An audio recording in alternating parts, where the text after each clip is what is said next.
பூங்கதவே தாழ்த்திரவாய் என்ற பாடல் மூலம் தமிழ் சினிமா உலகில் தனக்கென ஆயிரக்கணக்கான ரசிகர்களை ஈர்த்த பிரபல பின்னணி பாடகி உமா ரமணன் காலமானார்.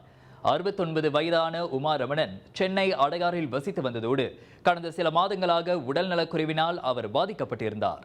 இசைஞானி இளையராஜா இசையில் மட்டும் 100க்கும் மேற்பட்ட பாடல்களை பாடியிருக்கும் உமா ரமணன் நேற்று சென்னையில் காலமானது அவரது ரசிகர்களை சோகத்தில் ஆழ்த்தியுள்ளது. இசையமைப்பாளர் வித்யாசாகர், மணி சர்மா மற்றும் தேனிசை தென்றல் தேவாவின் இசையிலும் அவர் பல்வேறு பாடல்களை பாடியுள்ளார். மேலும் கேளடி கண்மணி, தூரல் நின்னு போச்சு, வைதேகி காத்திருந்தால், தில்லு முள்ளு, பன்னீர் புஷ்பங்கள் உட்பட பல்வேறு திரைப்படங்களில் அவர் பாடல்களை பாடியுள்ளார். அவரது இறுதிச் சடங்கு இன்று நடைபெறும். கடந்த 35 ஆண்டு காலமாக அவர் 6000த்திற்கும் மேற்பட்ட மேடை நிகழ்ச்சிகளிலும் கச்சேரி நடத்தியுள்ளார்.